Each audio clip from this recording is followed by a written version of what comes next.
On screen.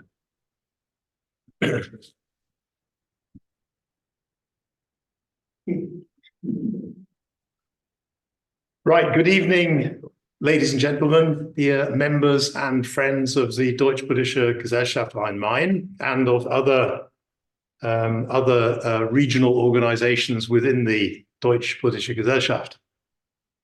Please join me this evening in giving a warm welcome to our speaker, Chris Stokel-Walker, who will address us on How AI Ate the World, which also happens to be the title of his latest book. Chris is a freelance English journalist specializing in technology.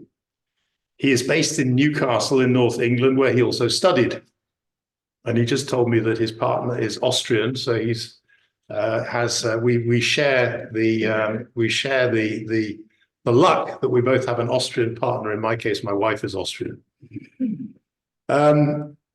Chris regularly contributes to Wired, which I wasn't familiar with, but Wired is apparently a leading specialist high-tech publication or channel. He also contributes to the BBC, New York Times, The Economist, The Guardian, New Scientist, and Newsweek, and he often appears on the BBC, Sky News, CNN, Al Jazeera, Times Radio, etc., etc. So he's a real media man.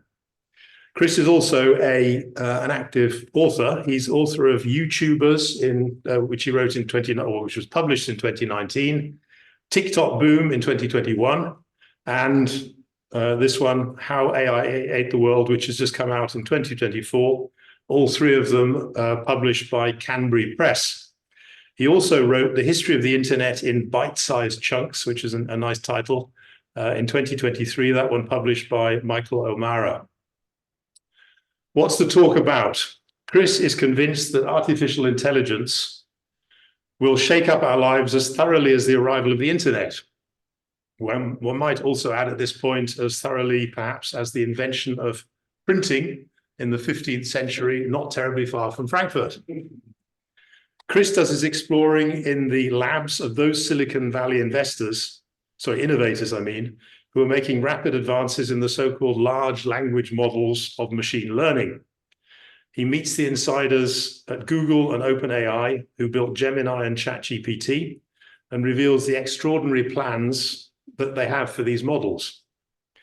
Chris also explores AI's dark side by talking to workers who have lost their jobs to bots, and engages with futurologists worried that man-made superintelligence could threaten humankind.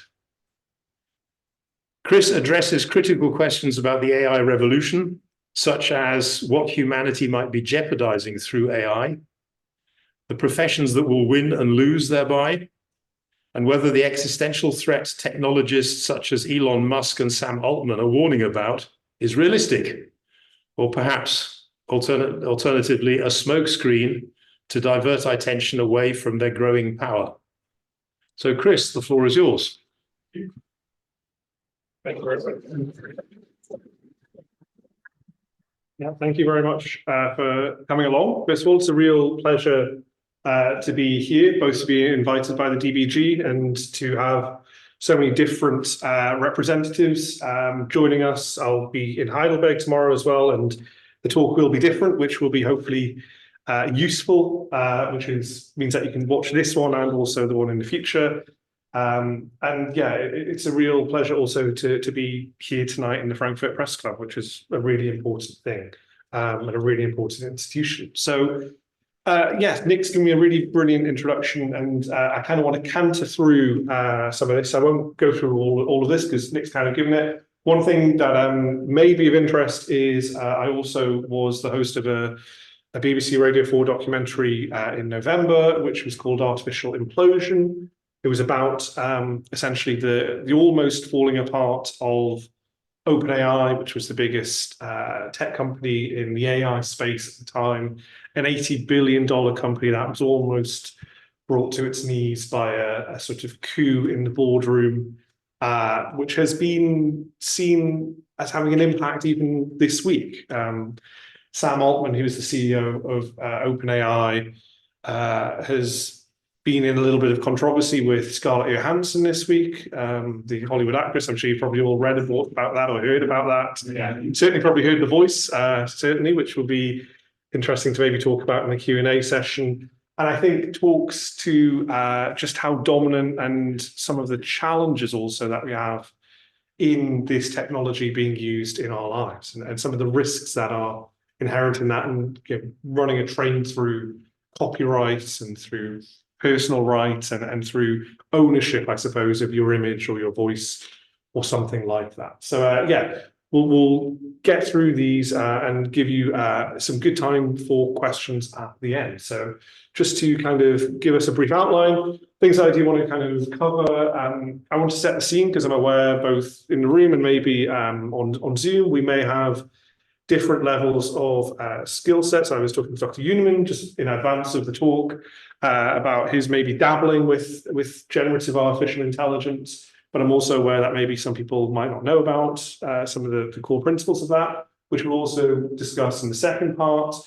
And then Nick kind of mentioned a little bit the impact that this can have on work.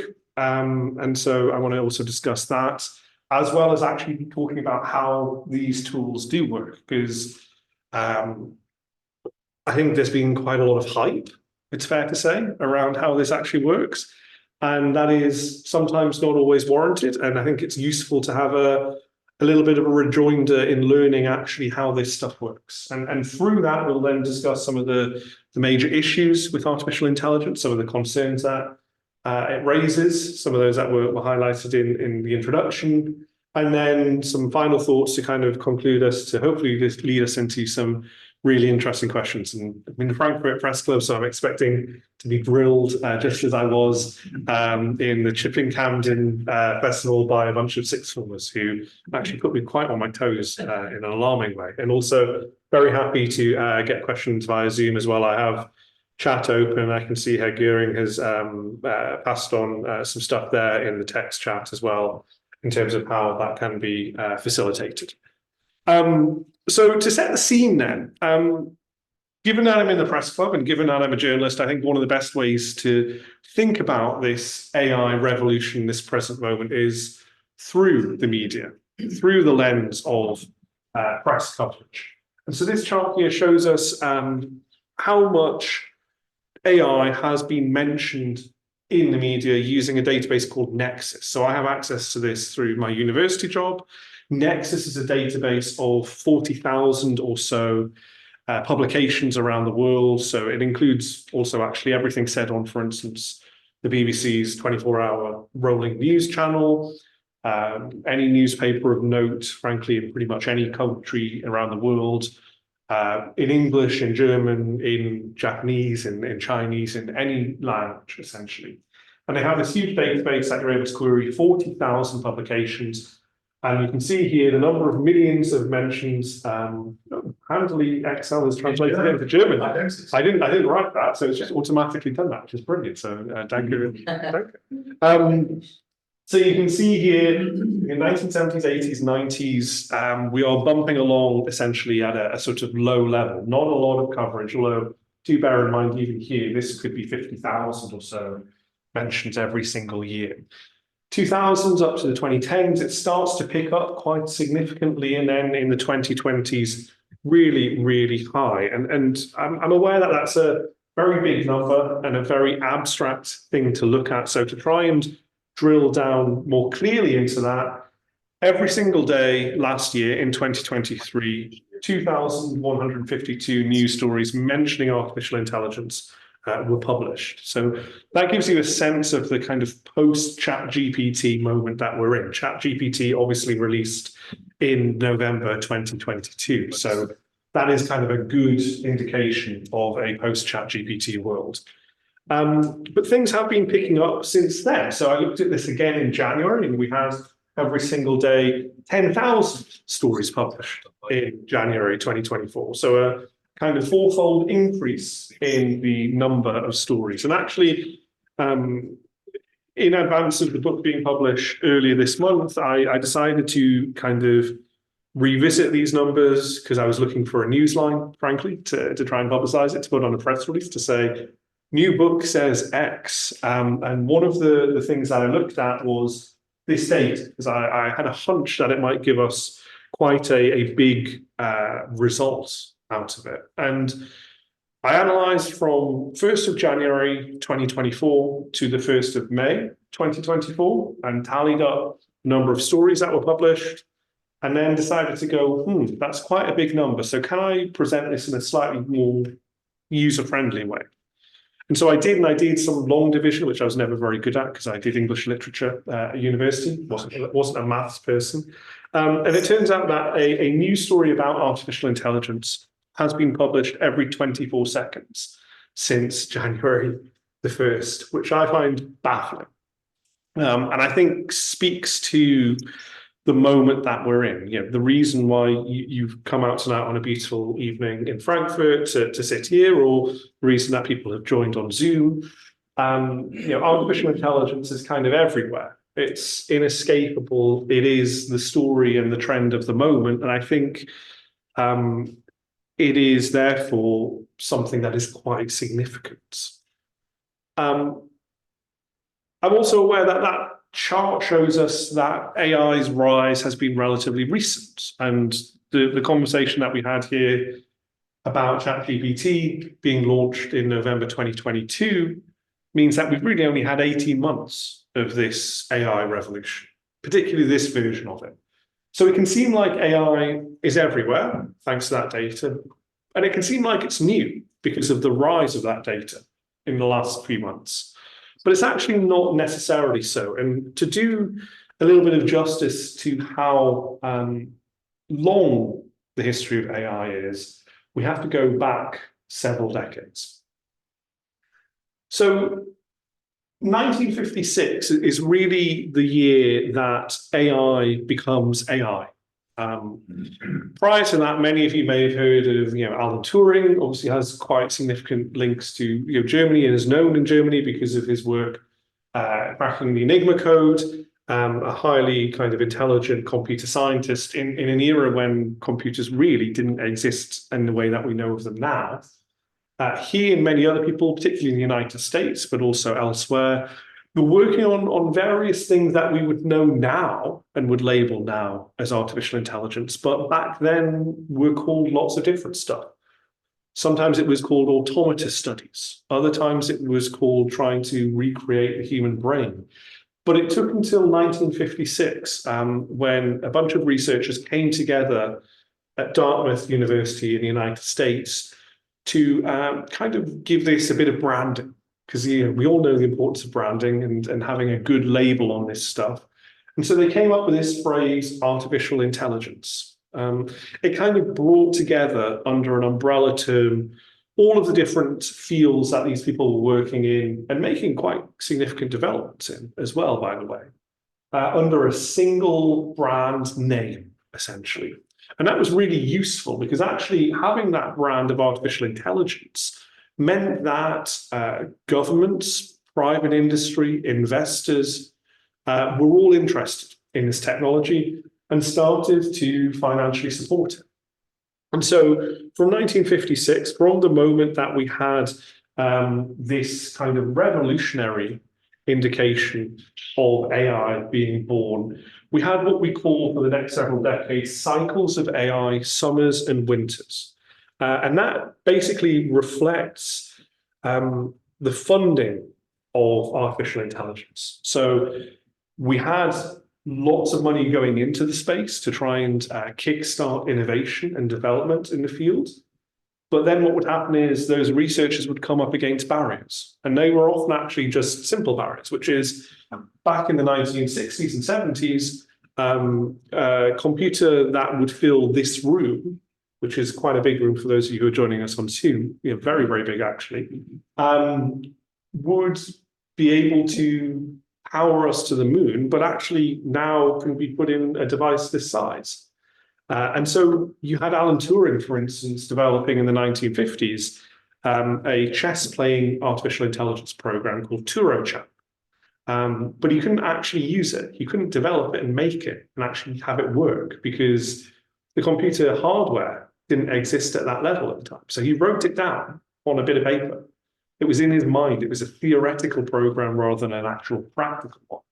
So they came up against these tech limitations, and that was an issue because basically governments around the world, the US, the UK, and Japan in particular, would plow millions into artificial intelligence development, and then find that they didn't get their money's worth. So they then withdrew the funding, often after government reports saying, this is terrible.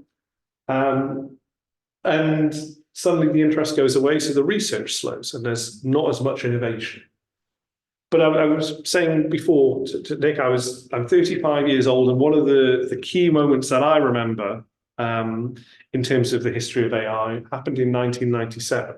I'll let you do the maths to figure out how old I was then. But there was a moment that actually I think was quite significant in terms of this idea of AI being as smart or smarter than humans, which was in 1997 when Deep Blue, which was a computer, an AI system developed by IBM, big tech company that develops computers. Many of you have probably used one of their PCs, managed to beat Garry Kasparov, the big chess grandmaster, over a couple of games. Initially actually lost to Kasparov, but then in a rematch managed to beat him. And that was quite a scary moment. It was treated at the time in the media as a really significant innovation, a kind of worrying development. I cover it in the book in terms of some of the scare stories that were around there, because ultimately this was science fiction becoming science fact. This was the superhuman, smarter than us robot managing to beat us at a game that we thought we had real expertise in. But that was an early version of AI. And I say here that it showed subject matter expertise because it wasn't quite the same as the tools that we have now, ChatGPT and the likes. They show some sparks of generalized intelligence, by which I mean they can suggest a recipe as well as they can suggest the next Shakespearean sonnet that you want to read. They kind of have these generalized abilities to do this stuff. Whereas this AI system was basically using a rules-based system. So it would say, I can move a chess piece on my board in this way and this way, but I can't do it in that way. And that's the only way it can do it. But we got more of the former, the kind of generalized intelligence rather than the subject matter expertise in 2017, which is kind of the moment that really kick-started the generative AI revolution. I kind of equate it to that moment in Jurassic Park, where the glass of water just kind of like rumbles and it shakes a little bit and wobbles.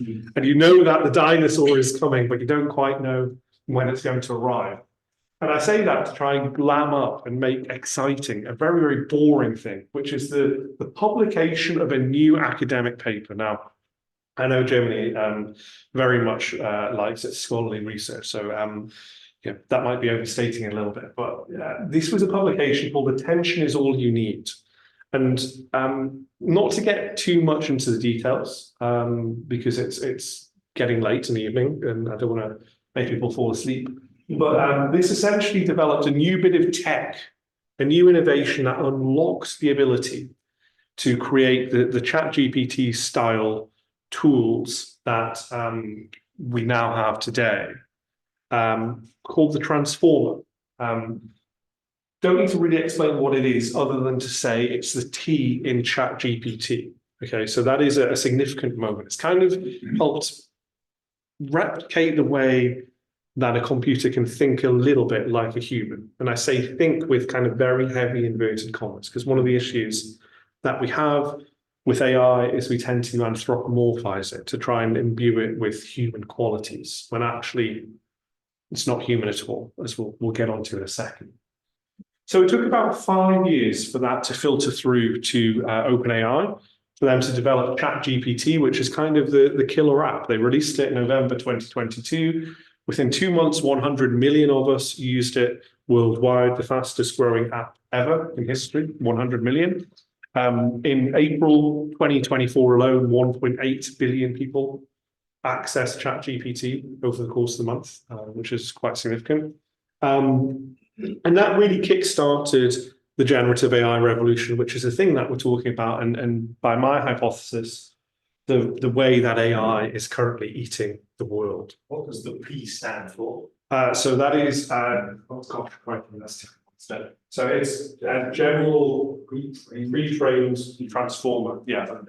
So it's like oh gosh, how do we describe this? I mean, we can get into the nitty gritty of the tech behind it if you want later on. It essentially uses neural networks, and the transformer was developed by a guy called Jeffrey Hinton. Well, him and someone else, and it allows it to replicate the brain and to kind of go back and sort things through in kind of a more human-like way. So just to outline some principles, and I'm conscious that we've got some people who maybe know a little bit about AI here, so apologies that this may be kind of pitched lower for them, but it's always useful to get some others on board if they're maybe not sure. Artificial intelligence, we kind of coined that phrase in 1956. The key thing I think to remember about it is AI is not currently intelligent. It is artificial, but it's not intelligent at the minute, and arguably may never be. There's a huge debate about that, which we can get onto later. Generative AI is the kind of version of AI that we're talking about at the minute. It's the one that you've probably heard about, that you use, ChatGPT and the likes. If you've dabbled, if you've tried or tested any of this over the last 18 months, you've used generative AI, which is the use of artificial intelligence to create new content, that horrible phrase that we were talking about earlier, from training data, which is based on prompts. And prompts are bits of text that you put into either a phone app or your ChatGPT on your web browser to create new information or new content. So just to give you an example of that, I used DALL-E, which is OpenAI's ChatGPT's image generator, to create this. I sometimes do this just to create little bits of clip art to make it more visually interesting, these slides. And the prompt that I used was an illustration of a robot assembling itself, which you can kind of see here, in the style of corporate Memphis, which is if there are any graphic designers either in the room or on Zoom, it's a kind of illustration style, and then in blue just to make it look kind of similar. So I'm rubbish at art. I can't do any art at all. But this is a version of it that hopefully is a time saver for me. So there are really four things that I kind of want you to know about AI before we move on to a kind of discussion about it. Number one is it can be useful. There may be some people here who really worry about the impact that AI can have on our lives, and I agree with you if you worry about that. But it can be useful. Goldman Sachs, we're in Frankfurt, kind of a financial hub. They forecast that AI could improve productivity by 1.5 percentage points in the next decade, adding $7 trillion to the global economy, which is really quite a significant leap. And particularly from the UK, where our productivity is very low, I think that would be quite a welcome thing. Problem is, though, even if it's productive, is it actually producing good stuff? And arguably, no. One of the key problems with generative AI is it can be wrong. There are no Oxbridge graduates in the room, are there? Or on Zoom? Oh, apologies in that case. Sorry for maybe if I'm sure you're not like that. I'm from, as Nick said, I'm from the north of England, and so I have a chip on my shoulder about it. Isn't that what they call hallucination? It is precisely. Yeah. So it's often called hallucination. There is a live debate at the minute as to whether it should be called confabulation because of the sort of human-like qualities of hallucination and the idea that actually we need to not be tricked into thinking it's human-like. So there's a very strong group of people who say, no, we need a kind of new name for this that is very computer-centric and can't be confused with humans at all. Yes. Yeah, well, exactly, all drugs, exactly. Well, sometimes if you get ChatGPT on a bit of a... so basically, apologies to our Oxbridge graduate. Sorry, it's not anything personal. When AI doesn't know the answer to a question, it will still blag it. I don't know what the German word for blag would be, the nearest German equivalent. But it will make up an answer. Yeah, it will make up an answer with the confidence.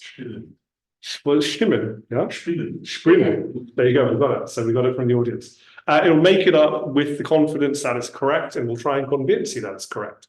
So you'll probably believe it. And that is an issue, particularly it starts to be used in the world of work.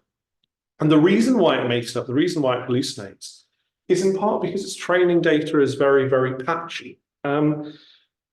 It's useful to think of generative AI as a little bit like a Frankenstein's monster. So when this was developed, this technology, it kind of was fed with huge volumes of data.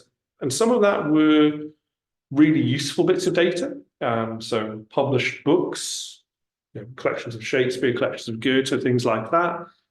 But some of it was also posts from Reddit and Twitter and Facebook. And if anybody's spent any time on the internet over the last 20 years, you'll know that it's not necessarily a bastion of information and high quality content and discourse and debate and things like that. So that is an issue. It's also a big issue in terms of its biases, which is another thing that you really ought to be aware of. If you asked an image generating artificial intelligence tool like Stable Diffusion, also we have lots of Oxford graduates in the chat. You in the room can't see this, but there are an awful lot of Oxford graduates saying, I'm an Oxford graduate. Apologies to those of you in our Zoom meeting. If you ask an image generating AI like Stable Diffusion to create an image of a doctor or a university lecturer, even if you did it here, if you said, can you please produce prof, doctor, it wouldn't be able to do that. That's a doctor. It would produce an old white man, basically, which is another curse of its training data. Large volumes of the images on the internet are of white people, often from kind of developed worlds. And so it will recreate those bits of content from that. So it's a big issue. And it's also a big issue, aware that in Germany, it's a huge issue. If you think about, I know Germany is quite a little bit like Austria, but maybe a bit more advanced in terms of its digital revolution. A lot of the content that is on the internet that is in German is going to be very bureaucratic language, right? It's the local sort of council's documentation and things like that. Austria doesn't do that. You have to go and queue up in a system and have someone say 9 multiple times too. I know from experience. Which means that actually the text that it generates after that is basically going to be replicating that. One way of thinking about it is it's a mirror to our society, but a kind of funhouse mirror. So it kind of amplifies all the worst bits. So you're better off in translating your query into English when you ask ChatGPT something, simply because its training data is often weak in other languages, which means that actually the quality of the answer may be significantly worse in anything other than English. Right, a chart, because I've talked a lot and you've had a lot of text. This is a very, very complicated chart that requires a little bit of looking at, but essentially each of these lines is an example of AI's capabilities. So it's reading comprehension, it's image recognition, handwriting recognition, predictive reasoning, and so on and so forth. And on this chart, the goal is to get to 0, because if you get to 0, then you match humans in tests at these skills. So if we take handwriting recognition, which is one of the earliest things that AI managed to do, because actually people spent a lot of time training it. By sort of 2015 or so, it was able to recognize handwriting as well as the average human through tests. And it's kind of, you can see these lines are becoming steeper as we move along, which means that the technology is advancing and AI is becoming smarter the more that we move on. And the scary things here are, I suppose, kind of language understanding and reading comprehension, where they're really advanced. The predictive reasoning, the reason why ChatGPT is so convincing to us is because it can reason through a little bit some of the things that we're asking it. And so this kind of shows us, I think, how human-like AI is becoming. But the thing that I want to highlight to you and to really get you to take away from this when we think about how AI is eating the world is that it's human-like. So to kind of touch on that, I want to discuss a little bit of how AI is impacting the world of work. So a decade ago, no machine could prove as good as humans in recognizing language or images, text recognition or photographs. It just wasn't as good. I showed you that in the chart back there. But now they've advanced so much that actually they're often beating humans. they're superhuman in terms of their skills, which is a really worrying thing. They can do exams and essays to a level of someone who's trained at a bachelor's degree level, which is concerning to me. And actually, half of workers could have half or more of their tasks exposed to LLMs, which is a bit of jargon that isn't very useful. But essentially, work that they previously did could be done by large language models like ChatGPT. So essentially, a human worker could be replaced by an AI system. It is worth pointing out that's a study published by OpenAI, the makers of ChatGPT. So unsurprisingly, they're going to say that their work is excellent and replaces humans in every way. But they're not the only ones saying this. So we have some data here from the International Monetary Fund, the IMF, which believes that artificial intelligence could affect up to 40% of jobs around the world in some way. And one of the most interesting things is, as I walk past all the skyscrapers here in Frankfurt, is it's a white-collar revolution that's happening here. In the UK, we had the Industrial Revolution. You talked a little bit about the printing press. The mechanization of sort of labour has had a huge impact on our society. But traditionally, we've not worried too much about it because we're the sorts of people that will come to the Frankfurter Presseclub on a Thursday night and listen to some erudite, interesting talks, right? It hasn't affected us.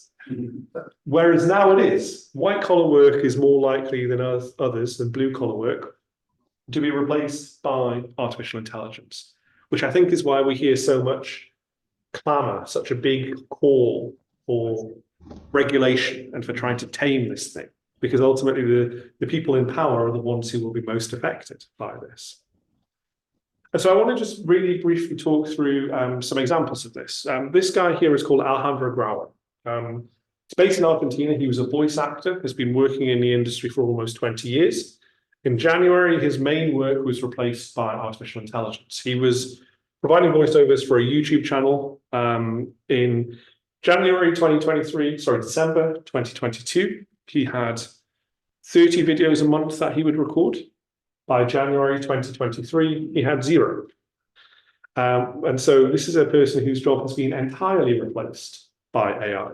And so he's learning now to reskill to try and, frankly, keep his living going in order to be able to actually earn money. So that's the bad side. But then on the flip side, on the positive side, there are people like Christina Philippe, who is based in Ogilvy in Berlin. She's a senior digital strategist there. She has ADHD, and she thinks that ChatGPT has helped her work far better. Is that acronym familiar to you? Oh yeah, Attention ADHD. deficit hyperactive Yeah. disorder. Attention deficit hyperactivity disorder. ADS. Syndrome. ADS. Okay, there we go. So it's also ADS basically. So the inability to concentrate on a single task, or the fixation on an individual task, an obsession almost with an individual task. So Christina Philippe has a big issue with starting work. The blank page scares her. So she uses it to try and create a little bit of text on a page to prompt her to think about things in a different way, and also to maybe summarize some key concepts that she doesn't know. So she thinks this has been a game changer for her. She thinks this has been a fantastic benefit for what she does. And those are just kind of 2 stories out of 300 million, because 300 million jobs could be replaced or displaced by generative AI, according to Goldman Sachs, which is a big, big number and a big worry. And as a journalist, I'm also worried about how much AI could replace me. Big worry. But there are some things that I think it can't do that we can maybe touch on in the Q&A session if we wanted about that, because I'm conscious also of the time here. So just really briefly to kind of go through how AI actually does work. It's essentially just pattern matching at heart, and this is the key thing. What it does is it guesses the next most likely word in a sentence that it believes is most human-like. So it's basically a confidence trick. It's trying to convince you that it is a human, or that it sounds like a human, or that it looks like a human. Really, the whole thing is just statistics, just a pattern matching game. And I just want to kind of, I can let you read all of that, but actually it's probably best to just show you it. So this is kind of a very simplified way of how AI works in practice. It tries to generate a sentence that begins with the dog. And then it goes through all of the training data that it's shown and tries to think what is the most likely word that comes next in the sentence. And thank you also to Michael for putting in a definition of ADHD in English in the chat. So it will go with the dog, and the next most likely word is the dog barked, the dog shouted, or something like that in English. It might also say the dog was, because that's a common verb that we will have. And then from there, it will try and figure out the next word. So it might say the dog was brown. It probably wouldn't say the dog was rich, because dogs don't have money. Certainly wouldn't say the dog read Shakespeare, which is, it's a word that it probably hasn't seen at all in its training. But it essentially tries to pattern match the next most likely word in a sentence until it comes up with a sentence that sounds sensible. And then it goes, job done, let's move on to the next thing. So that's how it works. It's basically doing probability sums. So it's saying, in my training data, I encounter the dog barked a lot. Maybe 80% of the time it happens. I sometimes see the dog was 20% of the time, but I see the dog read Shakespeare 0% of the time. And then it goes, that sounds most human. Show that to the human. And that's what it is, essentially. So the big thing to learn from this is that we had an original sin back in 1956, which was to make this attractive to investors, people had to say artificial intelligence was called artificial intelligence, but actually it's not intelligent. And that's the key thing to remember. You can ask it. AI never really understands or knows something. So this is a colleague asked ChatGPT, how do you fact check the information you provide? And it gives you a load of blurb, but the key thing to say here is during my training, I learned to generate language-based responses by predicting the next word in the sentence. And that's all it's doing. It doesn't know anything. Okay? It's not actually doing it. It's important to independently verify any critical information I provide, essentially because I know nothing. All I'm doing is just making sound. It's doing essentially what I did in the supermarket about an hour and a half ago, which was making German sounding sounds because I wasn't fully confident in my language skills. I did a little bit of it, but I didn't do it very well. So I did some of that, which is an issue. And we're moving on to the AI issues. One of them is a big copyright concern. As I said, these tools are trained on data that has been grabbed from the internet, often without permission, often without trying to ask where it came from. And the issue is that sometimes it just repeats things. So there are big copyright concerns around this. Some copyright owners are suing companies that develop AI tools for infringement of their copyright. The New York Times is doing so. A lot of local newspapers in the United States are doing so, owned by a big private equity firm. But then on the other side, you have companies like Axel Springer, who have signed a deal with OpenAI to license and train their data. The Financial Times has done so. News UK, News International, publishers of the Wall Street Journal, the Times of London, and others have signed a deal, I think, this morning to do so. So we have these issues. Copyright owners, some of them are saying, you are stealing my information and you need to give me money or I will take you to court. While the companies that have allegedly stolen this stuff are saying, well, we're relying on a copyright exemption called fair use, which allows us to get that data as long as we are transforming it enough that we can convince you it's different. Which is where we get onto this guy. He's called Ed Newton-Rex. He was a musician in his younger days. And until November, he was an executive at Stability AI, which is one of the big AI companies developing these tools. I said until November because he resigned in November over this exact issue. Stability AI was relying on its fair use exemption in conversations with the US Copyright Office. And Ed Newton-Rex was very uncomfortable about that. And so he decided to resign his position, to a very principled thing to do, because he says every large company is doing the same thing, and someone needs to take a stand. Someone needs to shout loudly about this and say, actually, it's not okay to just steal copyrighted information and train it for your chatbots. We shouldn't be allowed to do that. And more people seem to be coming around to his point of view. Just to give you a sort of graphic illustration of how this can be shown, people in Heidelberg might want to close their eyes because I'm going to do the same trick tomorrow. I asked ChatGPT to depict Frankfurt, but in the style of Vincent van Gogh's Starry Night. And this is what you get, which actually, I think I walked almost along this bit here. You can see it. It looks a bit like Frankfurt. Not exactly, but a bit. You can recognize some landmarks. And then the top bit looks a bit like Starry Night because it's seen it.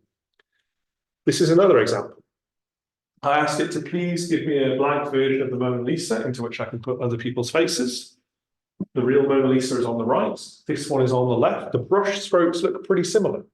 Not exact, but actually this one is more accurate, I think, than the Van Gogh because there are more images of the Mona Lisa on the internet. And so it's been trained on more versions of this.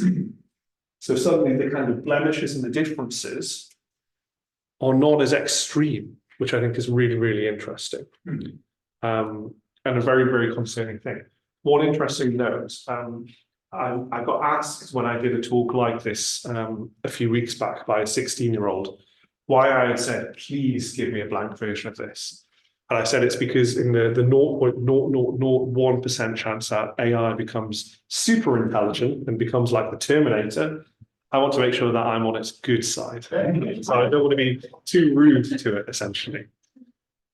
So just to wrap up before we have time for questions, so we should have plenty of time because it's about 1:45 now. I kind of wanted to leave you with 6 key points to think about, and then 2 conclusions that I have of my own. So AI is going to change our lives in many different ways. That's, I wrote a book called How AI Ate the World. It's not how AI is eating the world or how AI may eat the world. It was definitive, and it was past tense to say this has happened already. Because I think that all of these things are changing. So work is changing. Some people's working lives will be improved. Some people's working lives will be lost entirely. Life will also change significantly. Efficiencies can be made. We can have an outsourced butler or servant or supporter to help us. But also that has its own issues. Bias is a big issue, and AI is going to be everywhere in the near future. And so we ought to be really concerned about replicating those biases, particularly those of us who are in positions of privilege. And likewise, copyright is a big problem because our training data has already been given over to these companies, and we have to kind of fight back our ownership of it. There is also a big question about agency. I don't know about you, but I personally did not contact OpenAI and say, I want a chatbot that will be used in all parts of my life. And yet it is used in all parts of our lives. We didn't ask for this, even if we are using it. And I think that's a big, big thing. Nobody actually asked us if we wanted this revolution. I had a discussion with an academic at the Montfort University in Leicester in the UK about whether or not we're actually crash test dummies almost. They were making an example of it would be good to use these technologies in their research in place of human participants because it would be less harmful to the human participants. And they made the analogy, the comparison that when we were testing cars, we didn't put real humans in them and drive them into walls. We put crash test dummies in. And she said, this is just the crash test version of that. But then I said, no, hang on, there's 100 million real people using this, and we don't actually know what it is yet. So is it not the other way around? We're actually strapped into the car and driving towards the wall. But there is a real opportunity. Science fiction has been talking about this for centuries. I discussed that in the book, but actually over the last 18 months, that science fiction has really started to become science fact, which is a tremendously exciting moment for us all, I think. but also anybody who's read any science fiction knows there are good bits and also some really bad bits. So just to leave you with two conclusions, one positive and one negative. The positive is that we're about to see a really unprecedented change in all of our lives and how we live our lives. We're going to have huge efficiencies and benefits enabled by this technology. But the problem is, I mentioned there and we doesn't mean everybody.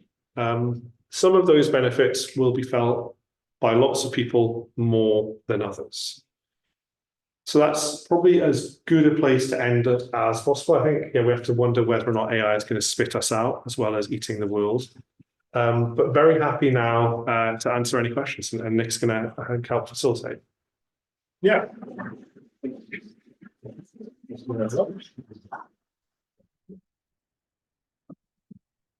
Am I on? I'm on. Before we get to questions, let me just say you are a very, very accomplished lecturer. Thank you for lecturing us in such an enjoyable, entertaining, and informative manner. And who do you lecture to normally? To disinterested 18-year-olds. Yeah.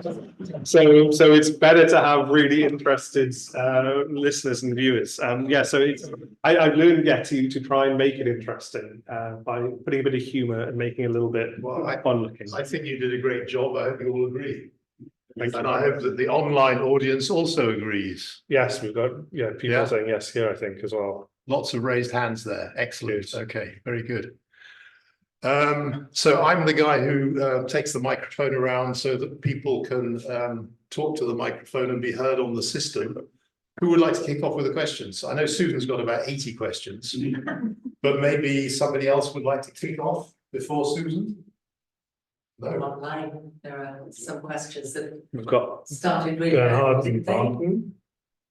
least. Should we have one of these? Okay. Yeah. Should we have Bernhard? Yeah. Yes. Bernhard Unimann. Bernie, hi. Yeah, I have a question. Whenever you have a new technology or new development, you need a new legal framework. You mentioned already the copyrights. The EU has created in probably the first sort of AI law. And what do you think? How should this framework be developed that we have more benefits than negatives of this development? But I think one important point is from the EU, but what they mentioned is that at least you have to know how some content or some product is developed with AI or without AI. So I need to know more or to find out whether there is AI in the background. So how do you see the legal framework which has to be developed? Yeah, it's a really interesting question. Thank you. I'm also conscious that I just turned on the microphone. I was speaking without a microphone before. Sorry. The EU's approach is a really interesting one, and I think we can look at the GDPR, the General Data Protection Regulation that was passed in 2018. That has become essentially a global standard now, and recognise that actually because the EU got there first, they're going to be likely setting the global rules and standards for this, which I think is really good. And actually, the approach that they've taken is really ought to be sort of praised for this. The challenge is obviously, and this is a big one that I think is the kind of fundamental issue. And to be honest, it's kind of the challenge is that I can't answer the question very well because I don't have a good answer for it. There is a difference between what tech companies can do and what regulators and legislators have to do. One of the big founding principles of tech companies, one of their kind of main ways of thinking is to be disruptive. And if you look in the dictionary, for hundreds and hundreds of years, in English at least, the word disruptive was a bad thing. It was seen as a very, very bad thing. Yeah. And yet it's been changed now by tech companies to be a positive thing. They disrupt. Mark Zuckerberg, the founder of Meta, now Facebook, was Facebook, now Meta, and runs WhatsApp and Instagram. in 2012, he came up with a manifesto called the Hacker Way. And one of the things that he said was move fast and break things, as if that's like a really good thing. And so, you can make new technology by moving fast and breaking things. If you try and move fast and break things with regulation, it causes problems. And so we're always going to have this issue. And I think that's why the EU's approach was really good, in that they tried to move almost as quickly as they could in the face of this. But the problem is, technology is going to move on. And so actually the regulation is going to always be far behind. And I don't quite know how we fix that, but it is a big, big problem. Should we take another one from the Zoom? Yeah, Martin. Yeah, Martin. Martin, hi, Martin. Would you like to ask a question? Sorry, Martin, would you like to ask your question? Yeah, can you hear me, first of all? We can hear you, yeah. Great. First of all, thank you so much for this presentation. Before I give you my question, maybe I think I need to give a comment. Funny thing, yesterday I asked a friend basically, what if ChatGPT could draw you an image? That would be, I think, amazing. And you just showed in the presentation that ChatGPT can do it. So I'm stunned of this. All what you said, Mr. Stokel-Walker, I totally agree. From my perspective, I always have to work with ChatGPT in the school context or in the university. So all what you said, I totally agree. There is one thing I really want to add, is there is a German sociologist, Hartmut Rosa, and he said one interesting thing. Young people nowadays want to do things quickly. We want to do things quickly, gather information. And what you said is true, that when we work with ChatGPT, we get informations very quickly.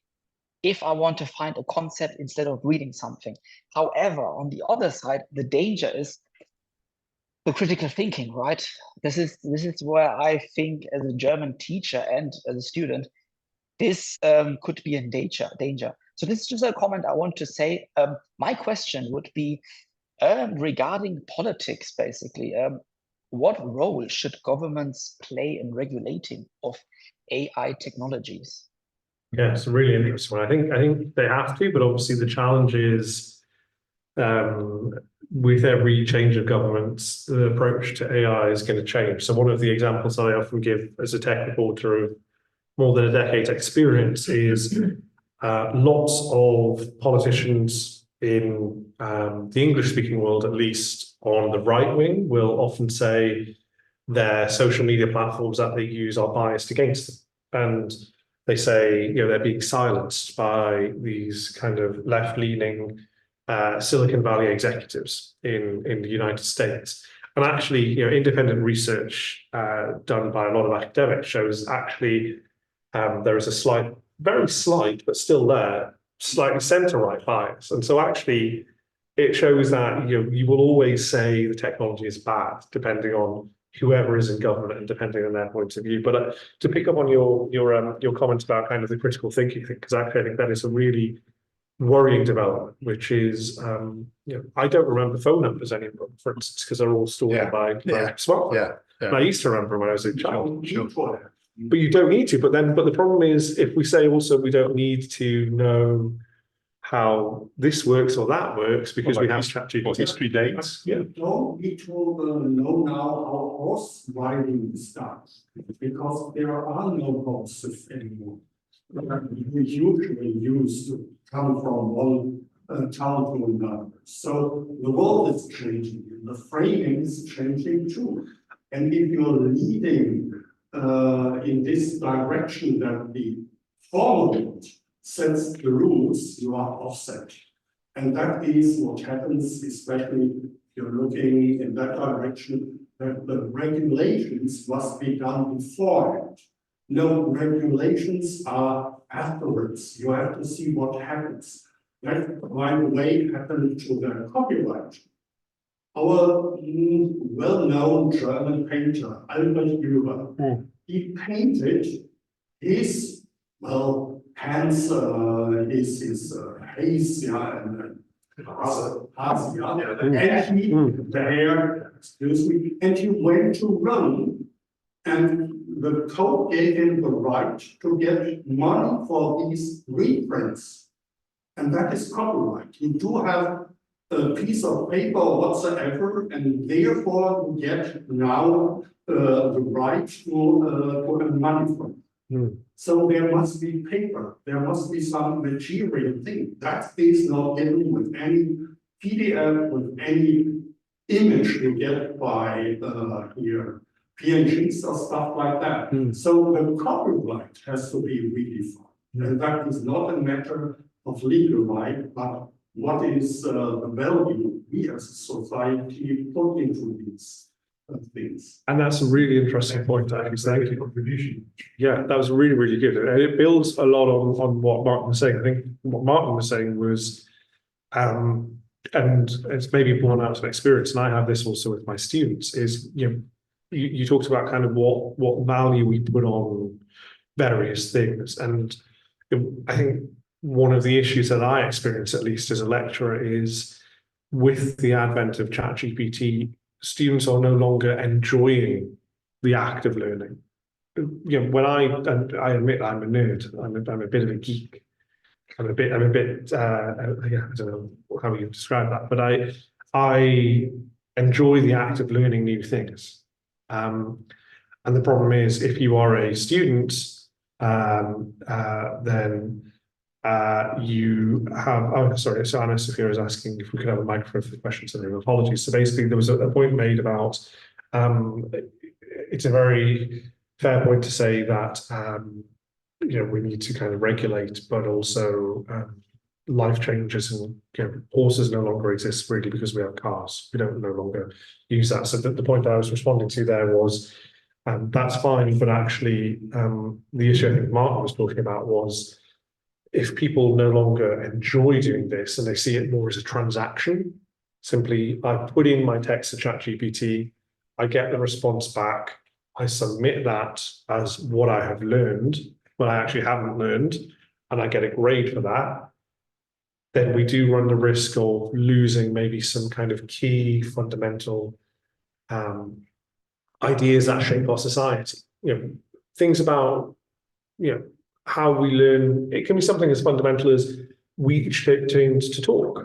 And I learned that from culture and society bringing me up to learn that. And it's kind of something that you have to learn as a human being. Whereas actually, if you don't learn that and you just rely on an AI tool to kind of tell you that, you maybe lose some of the moral impetus in that to think about it. But it is a very deeply philosophical question, a really interesting one to talk about, actually. Chris, may I have a follow-up and testing Susan Tuggenberg's patience? You said there are the ones profiting from AI, and there is quite a number of people who don't and will not profit. What do you think could be done in order to reduce the negative number in the future? Also, when we think of social strata or different nations. Second, Martin brought up a very interesting feature. And I think with respect to neuroscience, brain science, it will be very difficult to perceive which areas of the brain will be less activated and mature in the course of childhood and youth. There is Professor Singer, a renowned brain scientist, who says, well, keep the kids from the screen, whatever sources is based on, at least till age 6, in order to give the fundamentum of the brain development as far as the critical component is concerned, and not just to adjust to a mere consuming habit as far as the presentations of AI are concerned.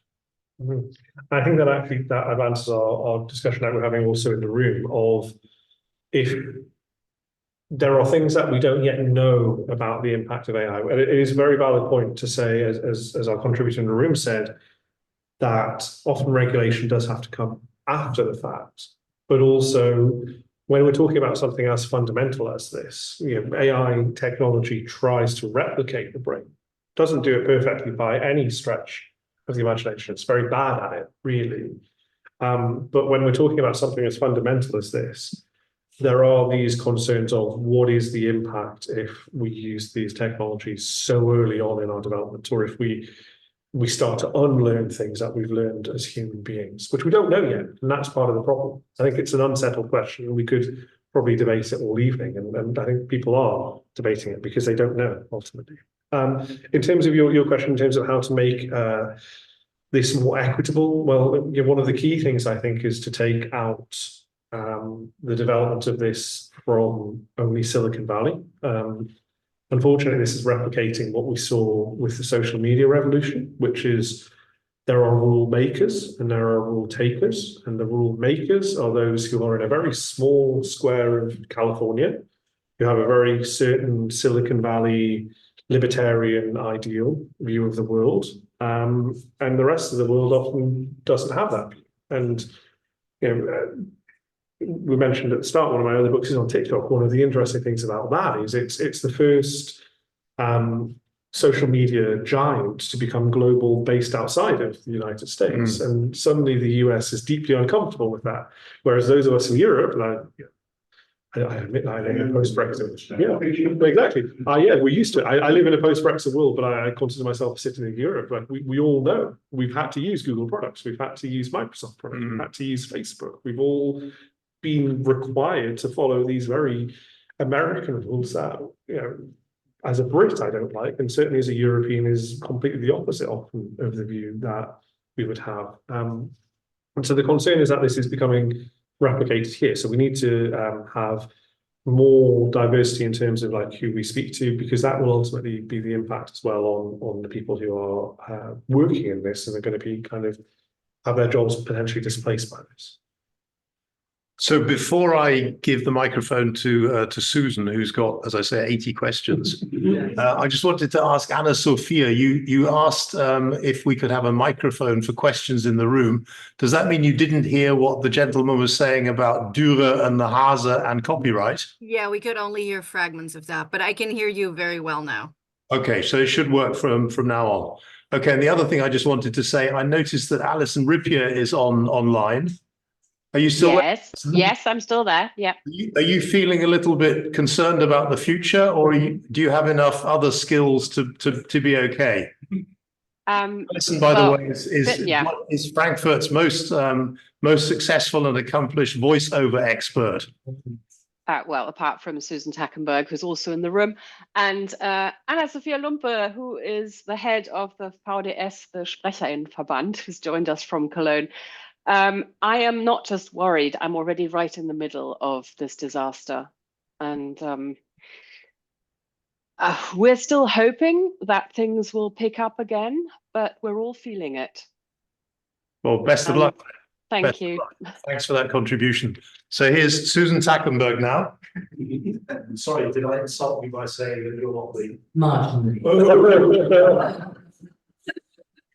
Actually, that was one thing I was going to pick up on, which is you said, how can we avoid the scraping that's going on? It's already happened. Yeah. Everything that Anna Sophia, everything that Alison, everything that I have ever put out there, sold to clients as voiceover artists and made our money on and so on. We've always said, buying out rights for a certain period of time, never even believing that this was going to be fully and completely steamrolled. So we had no choice, and there is something that Anna Sophia is working on very hard at the moment, and thank you very much, Anna Sophia. I can't see you, but you are ever present in my thoughts, and that is the combination of groups of individual. It's not unions really, but it's the United Voice artists globally. Your man in Argentina, for instance, should be a member of it, or I'm sure he's a member of his own fraternity, who are seeking some point, some leverage point where we can actually say, no, it has been done. We're trying to patch up the areas of, what can be done in the future to avoid it continuing to happen. But what I wanted to point out was, first of all, that data is, and that data is what is trained on, data is a human artifact. It is an artifact of the human condition. And we do forget that, and we forget that all our large language models are trained on what is on the internet, not what we do in our daily lives. It's all very well if you upload every single thing that you do, which a lot of TikTokers, as you know, and similar people will do that. But data and what we do in the human interaction is not what ChatGPT or any LLM is going to be trained on. So it is also trained, for instance, if it issues incorrect statements or hallucinates, it will be trained on its own mistakes, so it can replicate its own hallucinations and its mistakes as being part of its data package. So how do we see that in terms of the trust that people do place in its function in augmenting or destroying certain jobs or certain job categories? How will that conversation walk forward, and who will be part of it? Unfortunately, probably not us, unless we shout louder about it. But I think it is really interesting. You touch on a very, very valid and nuanced point here, which is the tech companies involved are kind of doing both things at once. They're playing it both ways. They're presenting two faces here. So number one, they say, this is a human-like technology. Isn't it amazing that it's replicating humans? While at the same time, they say, but it's underpinned by data. And we have this incorrect view that data is this impartial, absolute truth when it's really, really not. And that's the big thing is, I did a talk in Newcastle last week where someone said, it was a question that they asked where they had assumed that data is always correct because they've been trained that computers are perfect. And we know they're not, and that's the big problem. And so, having this kind of this issue is a real challenge because we're simultaneously saying two things at once, and they can't both be true. And I think that is the big concern, particularly when we're talking about how widespread this stuff is. So, if I were to open this PowerPoint now, as in like not present it, but to have it open, it would offer me a generative AI tool to try and help support my creation of it. If I open up, I actually got a message before I got on the flight here, which said from Meta, from the makers of Facebook, we're going to add in a new AI search tool at the top that you will have in your apps unless you opt out. It's becoming just everywhere now. And the concern is that, I don't speak about the German point of view here, but I speak about the UK point of view particularly. We don't have intelligent enough politicians to not realise that data is fallible. I thought Rishi had got it. Well, no, unfortunately. I think he's buying what Silicon Valley is saying, and that's not always a good thing. And so the problem that we have is until we have tech literate people who are really interrogating it like we are in this room in power, the tech companies are going to be able to just say whatever they want and to have us trust this. And that's a really big concern, I think, when this is such a big, widespread technology. Yeah, who did that? Who's been swiveling? I don't know, it's brilliant though, it's fantastic. It's really good. It's a very, very good bit of civil disobedience. I like it. Disruptive. But seriously, who did that? I don't know, David Field, it's brilliant, it's fantastic. Oh, amazing. Any other questions from the room? Yeah, sure.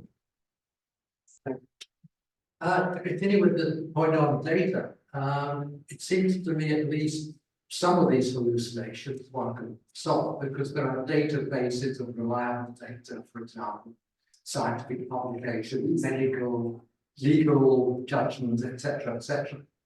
So it's presumably not going to be terribly difficult to combine a large language model with a base of reliable data, at least for some things. So it's interesting actually, and Could you repeat the question because we couldn't hear absolutely. So the question was so the question was essentially about we're talking about hallucinations, Michael, the idea of that generative AI tools can make things up and get things wrong. But if we can reinforce them with some sort of verifiable data, for instance, say academic publications, can we kind of iron out or remove some of those hallucinations to make them more reliable? Is that a fair summary? Yeah. That is a fair summary. Good. Journalists would hopefully do that. I was going to say, otherwise, crikey, otherwise I should be on the first flight home tomorrow. What you've described there, sir, is actually what some AI companies are doing. They call it RAG, which is retrieval augmented generation. And that's actually, it's designed to try and fix that issue of hallucination, where they feed back more reliable data. Although I will say, the problem with that is that what is reliable data? And you kind of I'm getting a little bit like Susan here, and I'm going to kind of interrogate all of these questions. But actually, when we're talking about reliable data, we talk about what is data anyway, and is data reliable? Can you have reliable academic publications? I cover lots of new papers for new scientists, particularly in the preprint phase before they've been peer reviewed. And unfortunately, a lot of those papers that I see don't end up being published in journals because either there are fundamental flaws in the science or they misrepresent what they do. And actually, I did a story for Scientific American. It was published about a month ago, where even kind of verified peer-reviewed research is no longer trustable because actually, in the same way that we find this stuff as a productivity benefit, so do scientists. They're using ChatGPT to create their papers. And there's a really interesting bit of research. For instance, there are some telltale signs. So one is that ChatGPT will often preface a response with, as a large language model, comma, I can whatever. And that little bit of data as a large language model, that phrase is appearing in scientific literature. If you look at the charts, going way up. Likewise, words like delve are often seen as kind of telltale giveaway signs of use of large language models like ChatGPT because they're commonly found in the training data. So in theory, that could work, but in practice, the issue is we can't do that. And actually, one of the things I didn't answer Susan's thing is we are reaching this point also where the useful data that is able to be used under copyright restrictions, because now we're more aware of this, is almost non-existent now. There's a bit of research put out by a Cambridge academic called Ross Anderson, who unfortunately died about 3 or 4 weeks ago.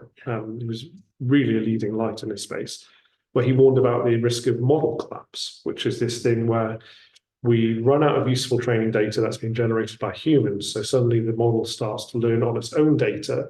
And the best analogy that I can give for that is unfortunately kind of inbreeding, where you have 2 cousins, or you have a brother and a sister who mate and create a child.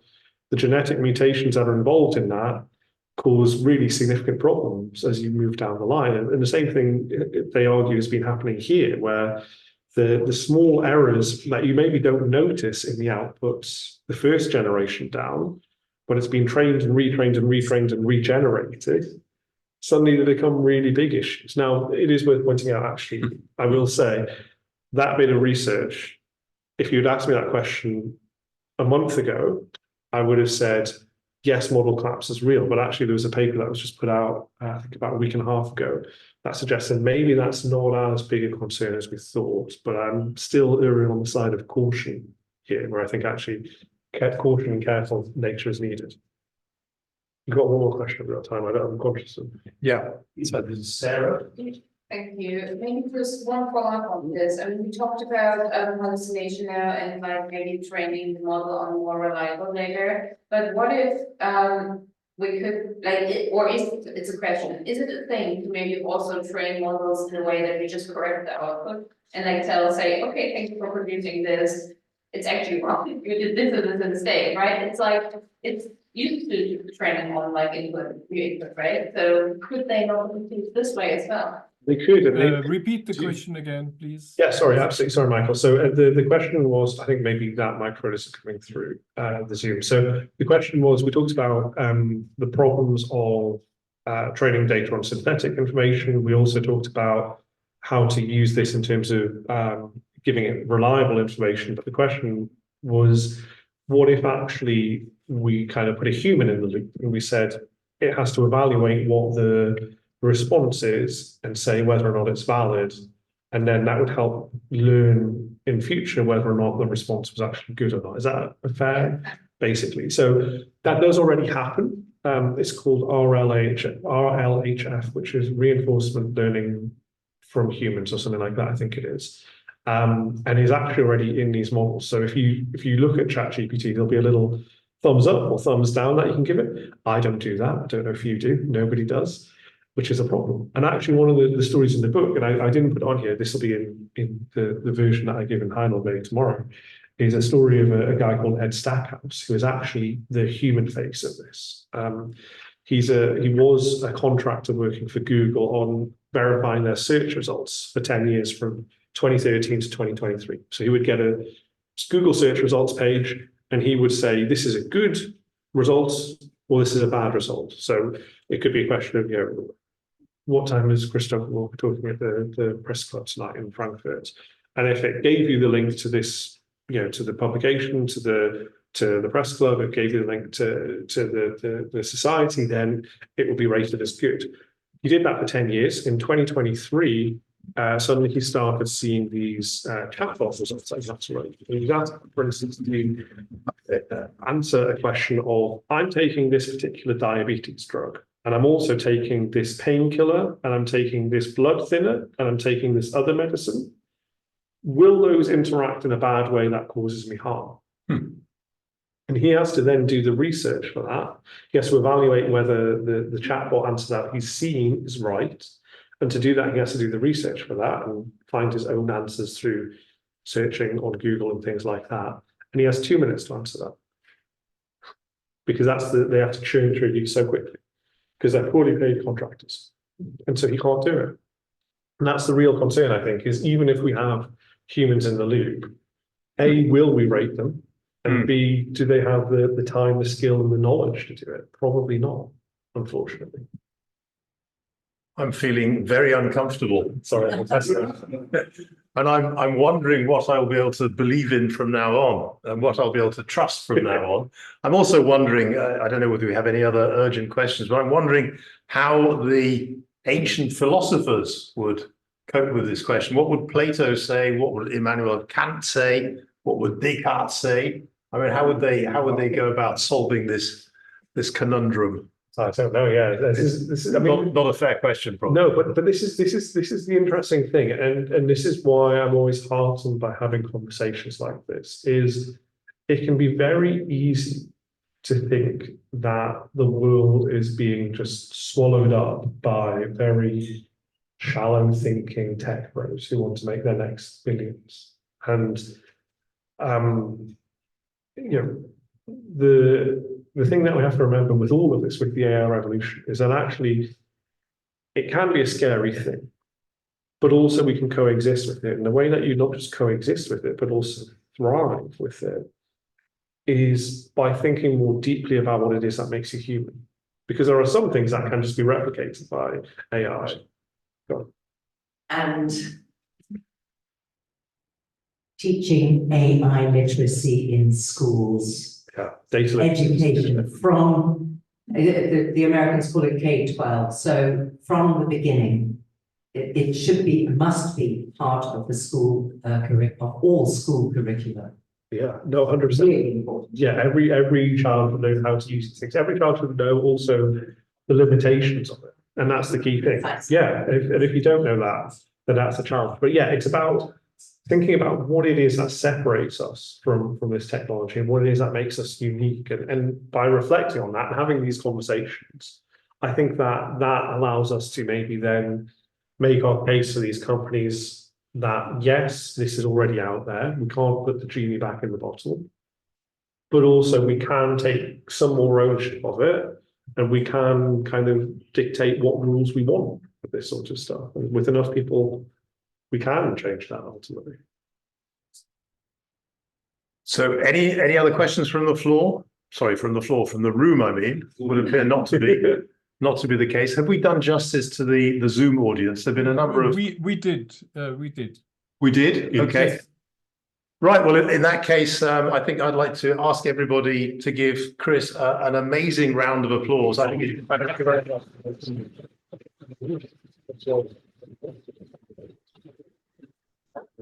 And as I said, I'm feeling quite worried, and I don't know how the future is going to pan out. I'll ask ChatGPT. Exactly. Okay, I just want one or two housekeeping matters. First of all, the next lecture here and online will be on the 27th of June, when Dr. Jerry Kimber will talk to us about vampires in literature. Her title is To Sparkle or Not to Sparkle, A History of the Vampire in Literature. I haven't quite worked out the sparkle yet, but I think that will be entertaining too, and completely different. For your information, just a little aside, I gave a brief interview to the Frankfurter Rundschau yesterday about the European elections. So if any of you are Rundschau readers, you will probably see my, I hope, wise words and my photo in the paper in the next few days. And then more importantly, there are two further upcoming members-only events. One of them is a talk on the UK general election, which we will be giving in combination with Mazars. And I think Tobias is online. Tobias was online anyway. Tobias. No, I'm still online. You're still online. Well, thanks for joining. Yeah. So the Deutsch-Britische and Mazars are cooperating on this UK general election talk on the 9th of July, which will be a physical only talk. There'll be no online. But I think it could be very, very exciting, because it will be just 4 days after the election itself.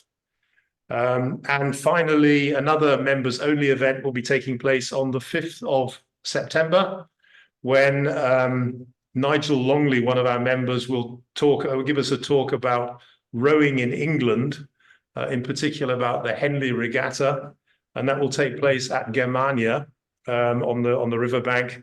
And we plan to, or we're hoping to organise a small picnic in the garden as well. So that could be quite nice. So that's the end of the housekeeping. That's the end of the evening's proceedings. If you, unless you're interested in joining Chris and me in the restaurant downstairs, I'd love to be able to invite all of you to join us. But we have a table downstairs for 5 or 6 people. So if anyone is very interested in coming, please do so. Thank you very much for coming. Thank you. And thank you online for attending. And thanks on behalf of the Zoom audience to Chris and this splendid talk, and to the thoughts that somehow frighten Nick. Probably will be even more frightened when he learns about the vampires on June 27th. I can cope with vampires, no problem at all. But ChatGPT really blows me. Brilliant. Thank you. Okay, thank you. Bye-bye, everybody. Bye-bye. Bye. Thanks. Bye-bye.